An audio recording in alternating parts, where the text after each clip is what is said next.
어르신의 건강과 행복을 위한 가장 든든한 노인복지시설을 만들어가는 케어스토리 강성만 국장입니다. 국민건강보험공단의 재가기관 평가에서 주간보호시설은 연 1회 이상 종사자를 대상으로 시설의 운영규정 교육을 실시하고 있는지를 평가하고 있습니다. 그렇기 때문에 주간보호시설에서는 종사자를 대상으로 운영규정에 관한 교육을 연 1회 이상 실시하여야 하는데요. 문제는 우리 시설의 운영규정이 시설의 실제 운영 상황을 반영해서 직접 작성한 것이 아니라 카페나 업체 등을 통해서 파일을 받아다가 출력만 해놓은 상황이라는 데 있습니다. 게다가 우리 시설 운영규정에 어떤 내용이 담겨 있는지, 그 내용은 적절한 것인지, 현장 상황과 실제적으로 부합하는 것인지 꼼꼼히 검토해보지 않는다는 데에 그 문제의 심각성은 더 클 수밖에 없습니다.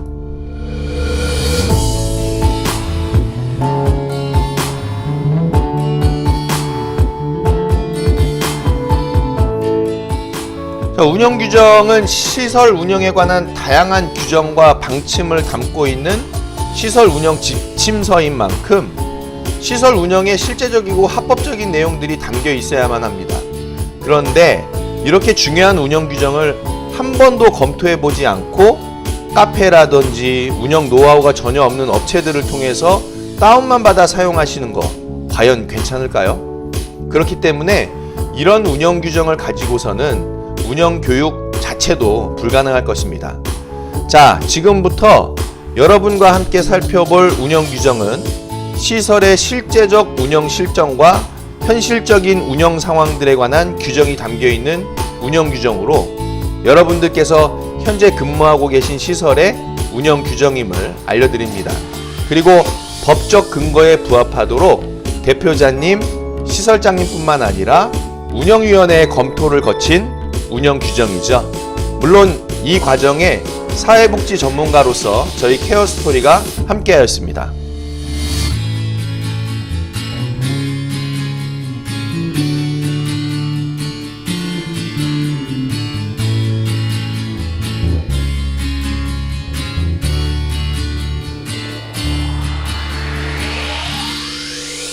이번 운영규정 교육을 통해서 종사자 여러분은 시설에 대한 이해 폭이 더욱 넓어져서 급여 제공 역량 관리에 아마도 큰 도움이 될 것으로 생각합니다.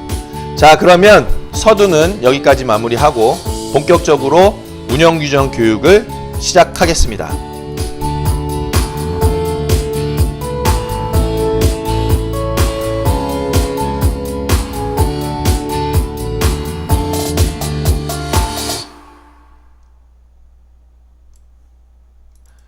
자, 지금 보시는 화면이 운영규정 첫 페이지죠. 그래서 이 운영규정을 보시면은 먼저는 어떤 시설, 우리 시설의 이름과 함께 운영규정이 총 어떻게 몇 번에 걸쳐서 며칠날 제정이 되었는지에 해당하는 그 기록이 우측에 남겨져 있습니다. 그래서 몇 년 몇 월 며칠날 제정했고 몇 호가 된다라는 부분이 제일 첫 페이지에 들어가는 부분이 되겠죠. 자, 그 다음에 나오는 것이 바로 서비스 제공의 기본 원칙이 들어가는데 우리가 이 부분에 대해서는 다 같이 한번 볼 필요가 있을 것 같아요. 중요한 내용이다 보니까. 인권보호, 자, 성, 연령, 종교, 건강상태 및 장애, 경제상태, 종교 및 정치적 신념, 개인적 선호도 등을 이유로 서비스 과정에서 수급자를 차별 또는 학대해서는 안 되며 존엄한 존재로 대하여야 한다. 자, 자기결정, 입소 및 퇴소, 일상생활, 사회참여, 종교생활, 서비스 이용 등 장기요양 서비스 이용의 수급자의 자기결정권과 선택권을 최대한 존중한다. 자, 자립생활, 수급자의 잔존기능, 장점 및 자원을 평가해서 가능한 수급자 스스로 자신의 삶을 영위할 수 있도록 지원하여야 한다. 재가요양 우선, 이거 참 요 부분이 이제 좀 인상적이죠. 재가요양 우선입니다. 우리나라는. 가능한 한 수급자 자신이 살던 가정과 지역사회에서 오랫동안 생활할 수 있도록 한다.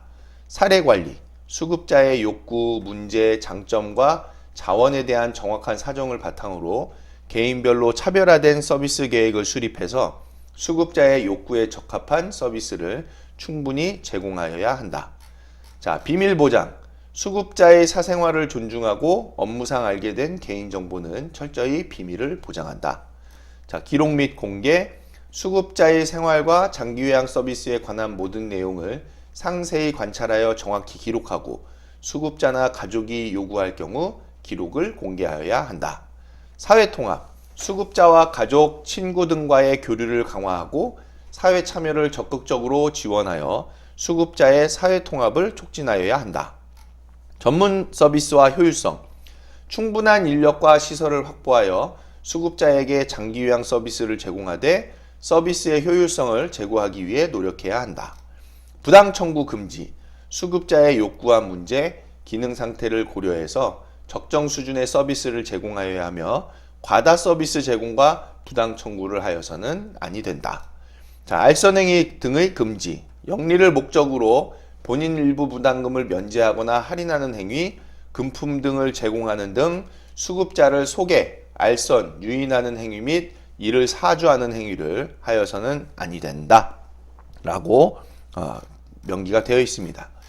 자, 우리 운영 규정의 이제 차례를 보시면은 여러분들 이 차례를 굉장히 주의 깊게 한번은 보셔야 되겠죠. 왜냐면 전체적으로 운영 규정에 담겨 있는 모든 내용들이 축약돼서 제목으로 나타난 것이죠. 자, 첫 번째로는 시설에 대한 기본 사항이 들어 있고요. 두 번째 장에서는 이용 정원 및 모집 방법 등에 관한 사항, 세 번째 장에서는 이용 계약에 관한 사항, 네 번째 장에서는 이용료 등 비용에 대한 변경 방법 및 절차 등에 관한 사항, 또 서비스의 내용과 그 비용의 부담에 관한 사항, 특별한 보호를 필요로 하는 경우에 서비스 기준과 비용에 관한 사항. 이제 이 내용들을 좀 설명을 드리자면은 뭐 제목만 보시고도 이제 이해는 되시겠지만은 이런 이제 3장 같은 경우에는 이용 계약에 관한 사항이니까 그 표준약관에 나와 있는 우리가 어르신께서 시설을 이용하실 때에 계약을 작성하잖아요.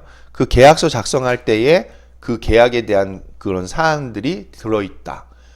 또 4장에서는 이용료 등 비용에 대한 변경 방법과 절차에 대한 그런 내용이 담겨져 있겠죠. 5장에서는 서비스의 내용, 어떤 서비스를 제공하느냐, 그리고 또 그 비용의 부담은 어떻게 하느냐. 6장에서는 특별한 보호가 필요로 할 때 그때의 서비스 기준과 비용은 어떻게 되는가. 7장에서는 의료를 필요로 하는 경우에 구체적인 처리 절차는 어떻게 되는가. 또 시설물 사용상의 주의사항은 어떻게 되는가.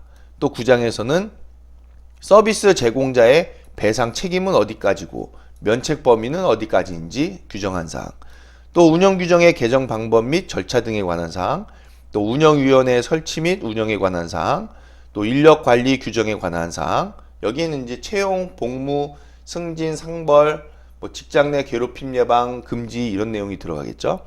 또 보수에 관한 사항, 임금, 퇴직금, 상여금 같은 거, 그리고 종사자의 복리후생에 관한 사항, 복지, 포상, 휴가에 대한 내용이죠. 그리고 안전과 보건에 관한 사항, 예를 들어 근골격계 질환 및 감염 예방이라든지 건강검진 같은 거. 그리고 16장에서는 고충 처리 절차에 관한 사항이 있고 17장부터 23장까지는 조직, 인사, 회계, 후원금품, 물품, 감사, 문서관리, 평가에 대한 내용들이 담겨져 있다라는 것을 알 수 있습니다. 그래서 전체적인 내용이 다 시설 운영과 관계된 것이니까요. 여러분들께 지금 이 교육을 통해서 하나하나 다 짚어서 말씀드릴 수는 없죠. 시간상. 여러분들도 그러면 또 피곤하시기도 하고. 그래서 중요한 내용들만 우리가 짚어서 좀 볼 텐데, 그 중에서 이제 여러분들 이 운영 규정이 시설의 게시판에 이제 게시가 되어 있거든요. 그렇기 때문에 거기 게시되어 있는 운영 규정을 여러분들이 시간 있으실 때에 꼭 한번 잘 구체적으로 훑어보시기를 확인해 보시기를 부탁을 드리면서 이 내용들 중에서 중요한 내용들을 위주로 살펴보도록 하겠습니다. 자, 부칙에는 이용료, 기타 이용자의 비용 부담에 관한 서류도 이제 들어있죠. 한마디로 시설에 이제 이용료에 대한 부분이 들어있다. 자, 1장에 이제 기본 사항들이 들어있는데요. 먼저는 주간보호 사업의 목적은 좀 우리가 봐야 되겠죠. 부득이한 사유로 가족의 보호를 받을 수 없는 심신이 허약한 노인과 장애 노인을 주간 동안 보호시설에 입소시켜 필요한 각종 편의를 제공해서 이들의 생활 안정과 심신 기능의 유지 향상을 도모하고 그 가족의 신체적, 정신적 부담을 경감시키는데 그 목적이 있는 것입니다. 그래서 이 내용은 우리 해마다 보건복지부에서 발간하는 노인보건복지 사업 안내 책자에 보면 주간보호 사업의 목적이 딱 명기되어 있습니다. 그 목적 그대로 지금 들어가 있는 거죠. 주간보호 사업은 이러한 목적을 가지고 있다라는 것이고요. 시설의 이제 소재지와 또 토지 및 건물에 대한 이제 이런 내용들도 들어 있는데 시설의 운영 현황이 전적으로 담겨져 있는 내용이니까요. 한번 꼭 읽어보시기 바랍니다. 자, 그리고 시설의 이용 정원에 대해서도 나와 있죠.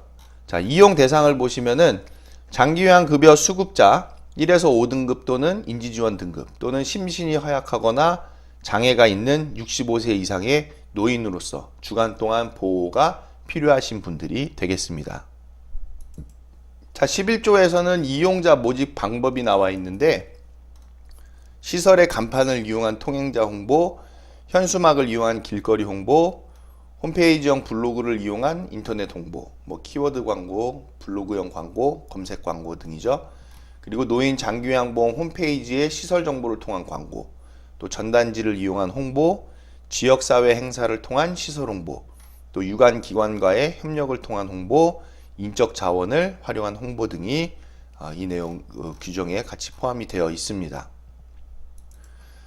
자, 3장에서는 이용 계약에 관한 사항이 나와 있습니다. 12조에 이용자, 시설 및 대리인, 보호자는 주간보호 서비스 이용에 대해서 계약을 체결할 경우에 공정거래위원회 표준약관 제100685에 장기요양급여 이용 표준약관 주간보호를 활용해서 계약을 한다라는 것이죠. 자, 그리고 이런 계약을 맺었을 때에는 급여 제공 계약을 맺었을 때에는 수급자 또는 보호자분께 이런 비용 또 내용 그런 것들을 설명한 후에 동의를 받아야 하고 그리고 부본 발급 확인서를 발부해 가지고 제공을 한다라는 내용이 규정되어 있습니다. 자, 이제 계약의 목적도 있고 또 월 이용료 및 그 밖의 비용 부담액에 대해서도 있는데 구체적인 내용은 이제 제일 뒤에 제일 마지막에 월 이용료와 그런 상세적인 이제 내역이 담겨 있고요. 이런 월 이용료 및 그 밖의 비용 부담액 같은 경우에는 실제로는 이 장기요양 급여 제공 기준 및 급여 비용 산정 방법 등에 관한 고시가 있죠. 여러분들 이제 잘 아실 텐데 이 고시에서 모든 것들이 규정이 되어 있기 때문에 운영 규정에서는 간단하게 이 규정에 따라서 월 이용료 및 그 밖의 비용 부담액이 산정된다라는 것만 이제 명기가 되겠죠. 그리고 비급여 항목은 식재료비, 간식비, 임의용비 그리고 그 외에 비용이 들어간다라는 부분으로 이해하실 수 있겠습니다. 자, 그 다음에 15조에서는 장기요양 급여비용 명세서가 나와 있는데 이 장기요양 급여비용 명세서는 우리가 한 달에 한 번 보호자분들께 의무적으로 발급해 드리는 명세서죠. 그래서 1일부터 31일까지 말일까지 계셨던 그 비용을 우리가 다음 달 10일 이후부터 보호자분들께 청구를 드리면서 안내를 드리면서 이 장기요양 급여비용 명세서도 같이 드린다라는 부분이 15조에 나타나 있습니다. 자, 이번에는 이제 신원인수인의 권리인데 신원인수인이라 하는 것은 보호자와 또는 이제 보증인을 얘기한다.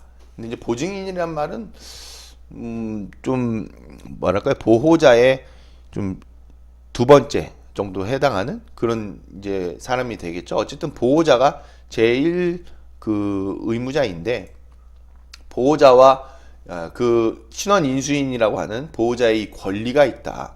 그 권리 중에는 표준약관에 따라 주간보호 서비스 일체와 건강관리를 이용자가 제공받을 수 있는 권리, 또 신원인수인의 사정에 따라서 자유로이 이용자의 계약 해지를 요청할 수 있는 권리, 또 이용자의 이용시설 환경에 관해서 안전성을 요구할 수 있는 권리, 그리고 이용자의 이용 공간을 개방해서 확인할 수 있는 권리, 또 이용자에 대한 건강, 식사, 생활 상담, 조언 및 생활 편익을 요구할 수 있는 권리가 있다.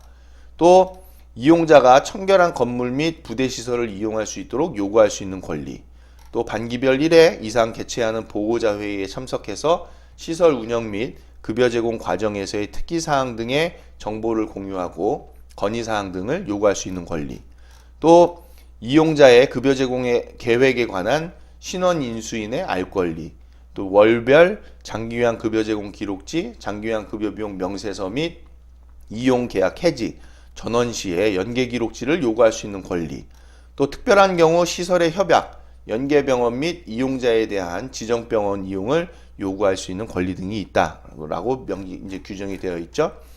자, 그 중에서 요 4번의 내용 좀 한번 보실게요. 이용자의 이용 공간을 개방하여 확인할 수 있는 권리가 명시되어 있는데, 간혹 시설들에서 보호자분들께 침실을 공개하지 않는 시설들이 좀 있죠. 그런 시설들은 관리자, 대표자분께서 그런 의도를 갖고 있는 겁니다. 별도로 시설의 그 상황을 오픈하기 싫은 그런 상황이 되겠죠. 어쨌든 이용자의 이용 공간을 개방해서 확인할 수 있는 권리가 보호자에게 있다라는 것 알아두시면 좋겠고, 그에 따라서 17조에는 신원 인수인의 책임과 의무가 명기되어 있으니까요. 이 부분도 여러분들이 한번 확인해 보시기 바랍니다. 자, 그 다음에 18조에서는 계약 해지 요건이 있죠. 어떤 경우에 이제 계약이 해지되는가? 이제 계약 기간이 만료된 경우, 또 주간보호 급여 범위에 해당하는 적절한 서비스를 제공받지 못할 때, 또 주간보호 급여 제공 시간을 이용자 또는 보호자의 동의 없이 시설에서 임의로 변경했을 때, 이럴 때 이제 계약을 해지하실 수 있는데, 또 마찬가지로 시설에서도 계약을 또 요구를 할 수 있는 상황이 되죠. 첫 번째로는 계약 기간이 만료되거나 사망하셨을 때, 또 이용자가 장기요양보험 등급 인정의 자격을 상실했을 때, 또 이용자의 건강 진단 결과 감염병 환자로서 감염의 위험성이 중한 경우 같은 경우, 그리고 이용자의 건강상의 이유로 서비스 이용이 어려울 때, 또 이용 계약 시 제시된 이용 안내를 이용자가 정당한 이유 없이 따르지 않고 서비스 제공에 심각한 그런 지장을 줄 때, 그리고 이용자가 월 5회 이상 무단으로 주간보호 급여 이용 시간과 장소를 지키지 아니하였을 텐데, 이 6번 같은 경우는 우리가 요 횟수를 좀 정할 수 있겠죠. 시설에서 자체적으로 요 부분은 시설에서 이게 내용이 적절한가를, 우리 시설에 적절한 내용인가를 판단하셔서 이 부분은 보완을 하실 수도 있겠다고 말씀드릴 수 있습니다. 자, 19조에서는 계약의 해지 내용이 나와 있는데요. 계약 해지의 절차와, 그리고 계약 해지 시에 이제 어르신의 개인 물품을 어떻게 인수해 드릴 것인지, 그런 내용이 나와 있고, 그리고 계약을 해지했을 때에는 전원이나 퇴소를 하게 되는 거니까 그때에는 연계 기록지를 발부한다라는 내용이 담겨져 있습니다. 자, 4장에서는 이용료 등 비용에 대한 변경 방법 및 절차 등에 관한 사항인데, 20조에서 본인부담금 산정 방법 및 변경이 나와 있는데, 이 본인부담금은 우리가 직접 바꿀 수 없잖아요. 그래서 법적으로 다 규정이 되는 거니까 장기요양 급여 제공 기준 및 급여 비용 산정 방법 등에 관한 고시에서 나타난다라고 알 수 있겠습니다. 일단은 본인 부담금이 변경되는 그런 그 법적인 안내를 받게 되면 시설에서는 그 내용을 다시 지체 없이 이용자 또는 보호자에게 알려서 변경된 본인 부담금률을 즉시 이용료 산정에 반영해야 될 필요가 있겠죠. 그 내용이 운영 규정에 담겨져 있습니다. 자, 21조에서는 비급여 항목 단가, 변경 방법 및 절차에 대한 내용인데, 비급여 항목은 이제 식재료비, 간식비, 임의용비 이런 내용이잖아요. 그래서 이런 단가는 대표자 또는 대표자로부터 위임을 받은 시설장이 시설 운영 현황에 따라서 비급여 항목의 단가에 대한 변경이 필요하다고 판단하는 때에는 적절한 금액을 결정해서 이를 운영위원회와 보호자 전원에게 알린 후에 비용 산정에 반영할 수 있다라고 운영규정에 담겨져 있습니다. 자, 제5장에서는 서비스의 내용과 그 비용의 부담에 관한 사항인데 22조에서는 주간보호 서비스의 내용이 이렇게 담겨져 있고 23조에서는 월별 이용료의 산정 및 수납 방법, 그래서 후불제다라는 부분이 이제 제일 중요한 부분이 되겠죠. 자, 그리고 24조에서는 비용의 부담에 대한 부분이 안내되어져 있습니다. 그래서 보호자분들이 어떻게 비용을 납부해야 되는지 그런 내용이 담겨져 있죠. 자, 그리고 25조에서는 비용 연체자에 관한 사항이 있는데 3개월 이상의 연체가 발생하는 경우 시설장은 대표자의 승인을 거쳐서 해당 이용자 또는 보호자와 이용 계약의 해지에 관해서 상담할 수 있다라고 규정이 되어 있고 6개월 이상 시설에 납부하지 않은 경우에는 해당 보호자에게 법적 청구 절차를 진행할 수 있는 것으로 규정되어 있습니다.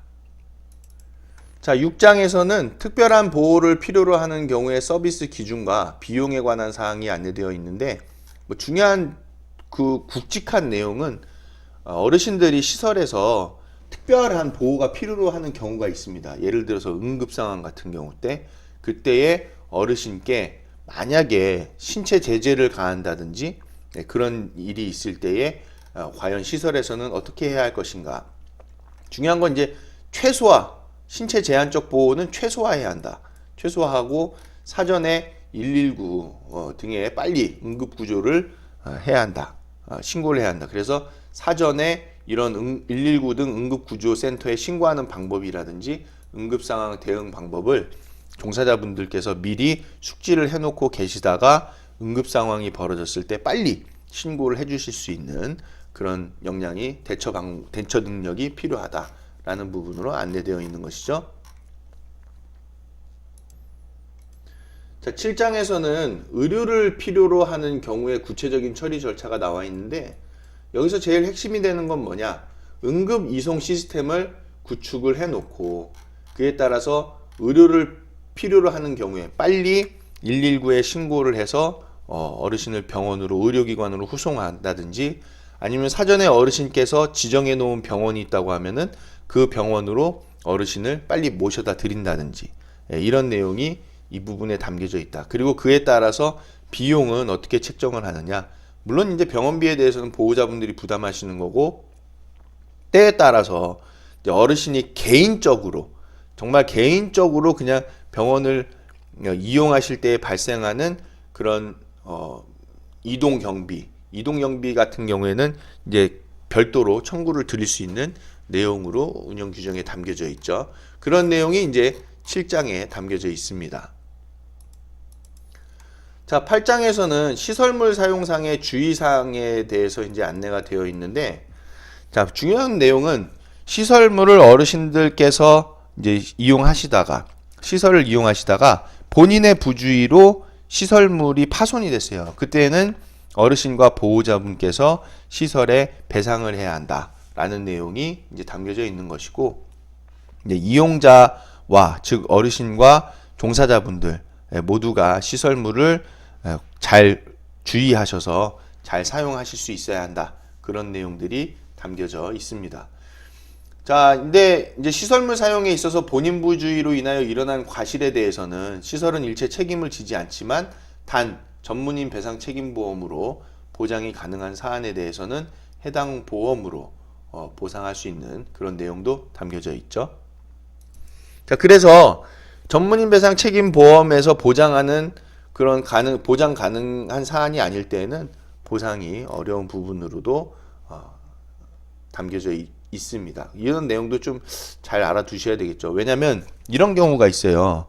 어르신께서 본인 부주의로 시설에서 틀니를 만약에 이제 파손이 된 거예요. 틀니가.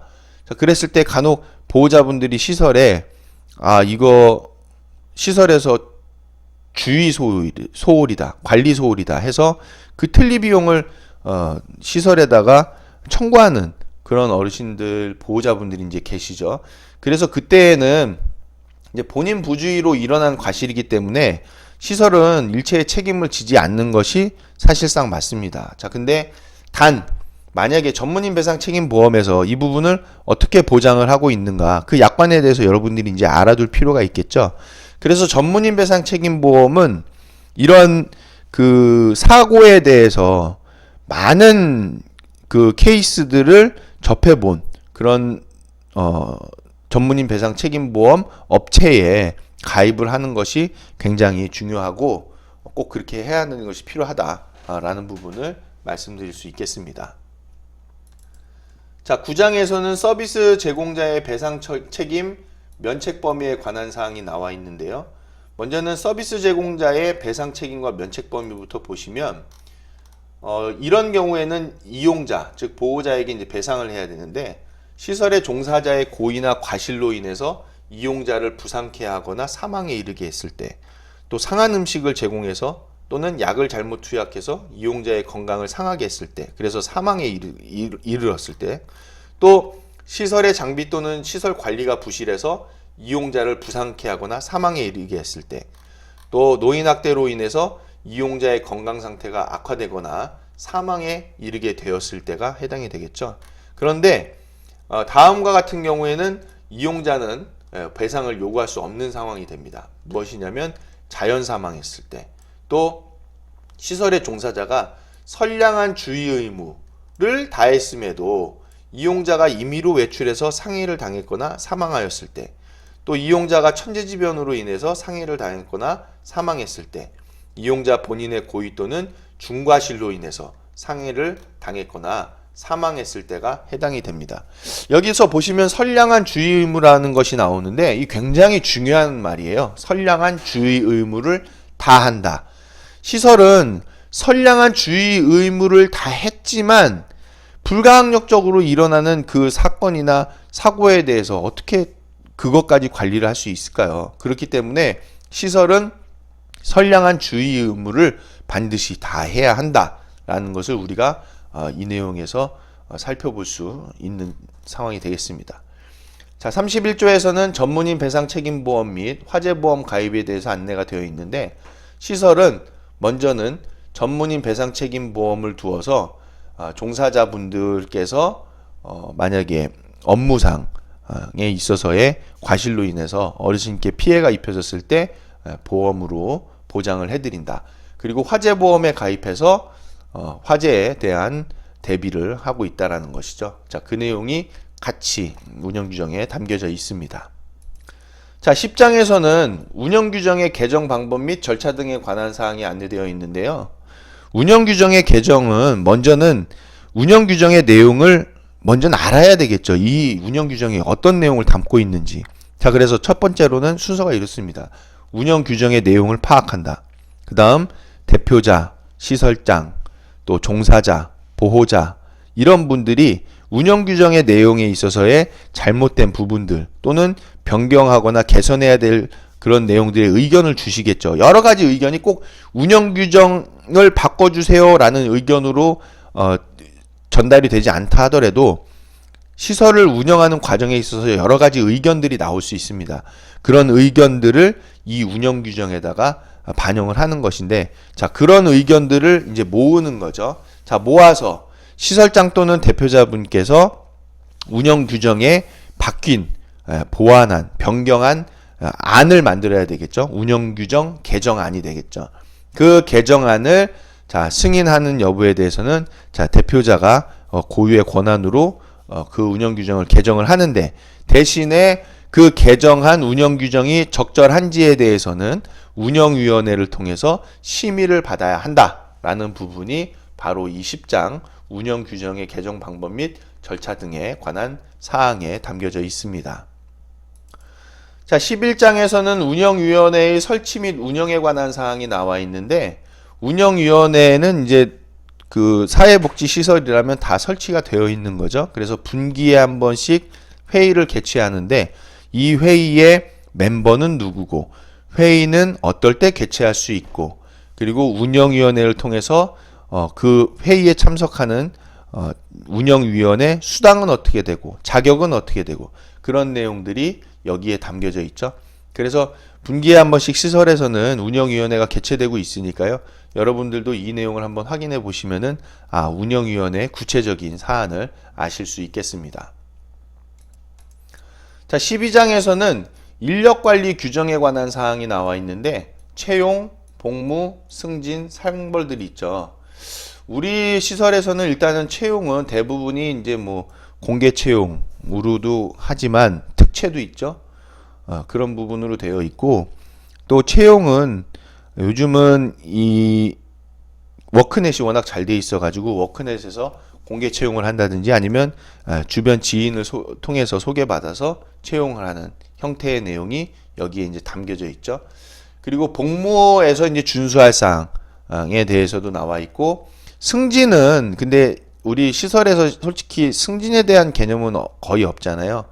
그런데 이제 만약에 요양보호사였는데 요양보호사에서도 팀장으로 승진을 했다라는 부분에 있어서의 권한을 이제 누가 갖느냐, 누가 승진을 시켜주느냐, 이제 그런 내용들이 여기에 담겨질 수 있겠죠. 그리고 만약에 그 종사자가 시설에 불명예스러운 일을 했다든지 또는 어르신들께 상해를 입힌다든지 뭐 그런 안 좋은 일이 있었을 때에 상벌은 어떻게 되는가? 태만하게 태업을 했다든지 그러면은 그때는 종사자에게 어떤 상벌이 주어지는가? 그런 인력관리 규정에 관한 구체적인 내용이 이 부분에 담겨져 있습니다. 그래서 이제 뭐 먼저는 노인복지법 시행규칙에 따라서 종사자가 배치가 되는 거니까요. 그 부분 안에서 자체적으로 시설에서 채용과 복무, 승진, 상벌에 대해서 어떻게 규정을 해 놓을 것인가가 이 내용에 담겨져 있겠습니다. 자, 13장에서는 보수에 관한 사항이 담겨 있는데요. 자, 임금의 결정은 어떻게 할 것인지, 퇴직금은 어떻게 관리되는지, 상여금은 있는지, 이제 이런 내용이 담겨져 있습니다. 임금 협상에 대해서는 대표자와 종사자가 직접 협상을 하는 부분이니까요. 뭐 그런 내용이 담겨져 있고, 퇴직금은 퇴직금 법이 다 마련되어 있어서 퇴직금법에 따라서 퇴직금이 지급이 된다라는 부분, 그리고 이제 포상이라든지 그런 내용은 뒤에서 이제 다뤄지고 있는데, 상여금에 대한 부분은 구체적으로 시설에서 더욱 내용을 담을 수도 있는 것이니까요. 그런 내용이 13장에 담겨 있다라는 것으로 이해하실 수 있겠습니다. 자, 14장에서는 종사자의 복리후생에 관한 사항인데, 복지, 포상, 또 휴가에 대한 내용이에요. 자, 먼저는 식대 지원하는 내용이 담겨져 있죠. 1일 1회에 한해서 종사자에게 식비를 지원하는 부분, 또 근무복을 지원한다든지, 그 다음에 평가에서 우수 기관으로 평가를 받았어요. 그때의 인센티브를 어떻게 종사자를 위해서 사용하겠다든지 그런 내용이 담겨 있습니다. 그 다음에 휴가에 있어서는 자, 본인이 뭐 결혼을 한다든지 또는 자녀가 결혼을 한다든지 또 상을 당했다든지 그런 내용에 있어서 장기요양 급여 제공에 관한 그 세부 사항이 있죠. 건강보험공단에서 만드는 규정하는 그 세부 사항에 그런 내용이 담겨 있습니다. 그래서 그 내용하고 같이 맞춰서 휴가가 내용이 담겨져 있다는 것 알아두시면 좋겠고, 그 내용이 이제 59조에 나오는 내용이죠. 59조에 장기요양 급여 제공 기준 및 급여 비용 산정 방법 등에 관한 세부 사항에 근거해서 다음에 해당하는 경우 유급 휴가를 부여한다라고 이제 규정이 되어 있습니다. 자, 유급 휴가를 부여해야지만이 이 세부 사항에 따라서 근로 인정으로 받을 수 있기 때문에 그에 따라서 유급 휴가가 주어지는 것으로 규정이 되어져 있고, 그 내용들이 자, 상세하게 구체적으로 나타나 있으니까요. 여러분들이 한 번쯤은 이 내용을 확인하셔서 우리가 휴가에 대한 부분이 어떻게 제공을 받을 수 있는지에 대해서도 알아두시길 바랍니다. 자, 그 다음에 15장에서는 안전과 보건에 관한 사항이 나타나 있는데요. 우리가 1년에 한 번 근골격계 질환 검사를 하고 그에 따라서 조치를 어떻게 할 것인지, 그리고 감염 예방을 위해서 종사자의 건강검진을 1년에 한 번, 그리고 입소자, 이용자 어르신의 건강검진에 대한 부분, 그런 것들이 이번 15장에 담겨져 있습니다. 일단은 그 어르신들이 이용하는 시설은 감염병 위험 굉장히 그 관리하는 게 중요하죠. 그래서 손소독이라든지 뭐 그런 것뿐만이 아니라 종사자의 건강검진은 필수적인 내용이 되고 있으니까요. 근골격계 질환 검사와 감염병을 포함한 직원의 건강검진에 대한 부분에 운영 규정 내용을 꼭 한번 확인하시기를 부탁을 드리겠습니다. 자, 그 다음에 16장에서는 고충 처리 절차에 관한 사항이 나와 있는데요. 이용자 어르신들께서 시설을 이용하실 때에 발생하는 고충이 있을 거예요. 그 고충에 대해서 시설에서 어떻게 그 내용을 접수를 받고 그리고 그 접수받은 내용을 어떻게 처리를 해서 시설 운영에 반영한다 라는 내용이 이 16장에 담겨져 있습니다. 그래서 시설에서는 이런 고충을 접수받기 위해서 소리함도 시설에다 설치를 해 놓잖아요. 그 소리함에 접수된 의견을 시설에서 시설 운영에 반영하는 그런 고충 처리 절차가 되어 있다. 또 고충 처리 절차에 대해서 보호자분들께 안내를 한다든지 또는 이 고충 처리 절차를 시설 게시판에다가 게시를 해둬서 누구나 고충 처리 절차가 어떻게 되어 있는지를 알 수 있도록 규정해 놓은 것이 바로 16장의 내용이 되겠습니다. 자, 17장에서는 시설의 조직에 대한 부분인데 먼저는 법인이 있을 때에는 법인 이사회나 이런 내용이 들어가겠죠. 물론 법인이 아닌 개인 시설이라고 했을 때에는 그에 대한 내용은 들어가지 않을 겁니다. 자, 그 다음에 필수적으로 들어가는 거는 운영위원회, 그리고 운영지원국, 보호자회, 그리고 감염병 식중독 관리 대책위원회가 들어가죠. 자, 운영지원국은 저희 이제 케어 스토리를 얘기하는 건데 저희가 운영지원국이 되어서 조직으로서 시설에 같이 하나의 조직으로 서포트를 한다. 또 분기별로 운영위원회가 이루어지고 있는 것이고요.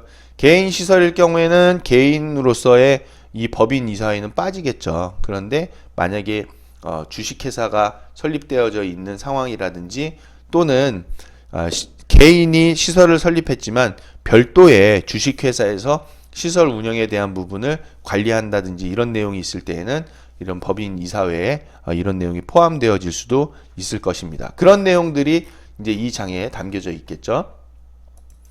자, 더불어서 종사자 조직 체계도 이제 나타나는데 대표자와 시설장 그리고 복지팀, 요양팀 또 때에 따라서는 다른 팀까지도 나눠서 이 종사자 조직 체계가 구성이 되어 있는 부분까지도 명기가 되어 있고 종사자의 직종, 노인복지법에 따라가지만 그에 따라서 시설에서 종사자 직종을 별도로 규정한 내용도 이 장에 담겨 있습니다. 자, 18장에서는 인사에 대한 내용이 담겨져 있는데 일단은 인사에 대한 내용은 대표자의 고유 이제 권한이죠. 물론 시설에서 인사위원회라는 것을 두어서 인사위원회에서 인사를 결정할 수 있는데 개인이 운영하는 시설에서는 인사에 대한 부분은 대표자의 고유 권한이 되겠다.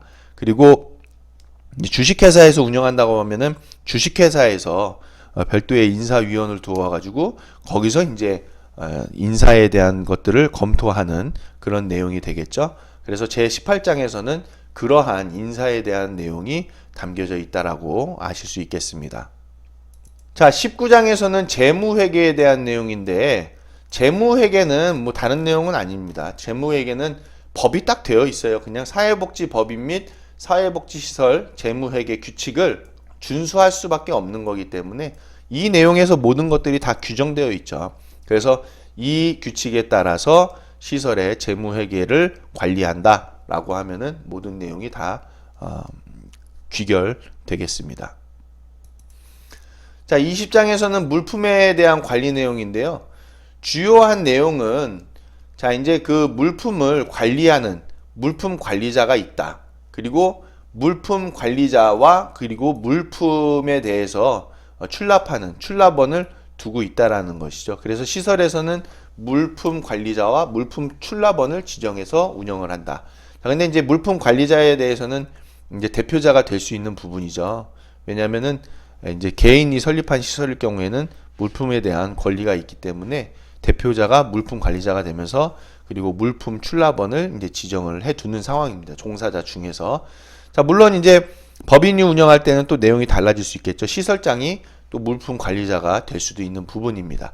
자, 그에 따라서 이 물품에 대한 내용이 담겨져 있는데, 이 물품은 역시 마찬가지로 사회복지시설 및 사회복지시설 재무회계 규칙에 이 물품에 대한 내용이 다 담겨져 있습니다. 그래서 그 법규대로 준수하는 것이니까요. 그 내용이 20장에 담겨져 있다라고 여러분들 이해하시면 되겠습니다.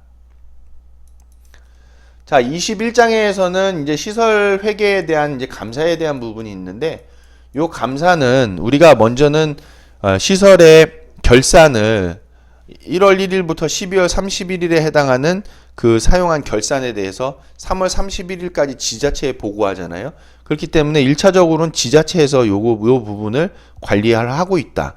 자, 그런데 시설에서는 자체적으로 운영위원회에서 결산에 대한 부분을 심의하고 감사할 수 있다라는 내용이 21장에 담겨져 있는 대부분의 내용이고, 그리고 운영위원회에서 또는 종사자분들도 마찬가지죠. 시설에서 어떤 착복, 유용, 횡령, 허위 청구, 부당 청구 같은 것들이 있을 때에는 이에 대해서 지자체나 국민건강보험공단에 지체 없이 신고를 한다든지 알려야 한다. 그런 내용이 이 부분에 담겨져 있습니다. 자, 22장에서는 우리 시설에 문서가 워낙 많아요. 그래서 그 문서를 어떻게 효율적으로 관리할 것인가에 대해서 규정이 되어 있는데, 요 장부들이 많은데, 즉 문서죠, 서류. 그런 것들을 스캔해서 전자문서로 보관한다. 그 내용이 이제 주요 골자고, 그에 따라서 뭐 금고를 둬서 그 금고에다가 외장 하드를 외장 저장 장치를 거기에 저장해 놓고 보관하는, 안전 보관하는, 그리고 관리는 한 사람을 지정을 해서 이 문서를 관리할 수 있도록 한다라는 부분이 제22장 문서 관리에 담겨져 있습니다. 자, 마지막으로 제23장에서는 시설에 대한 평가가 이제 규정되어 있죠.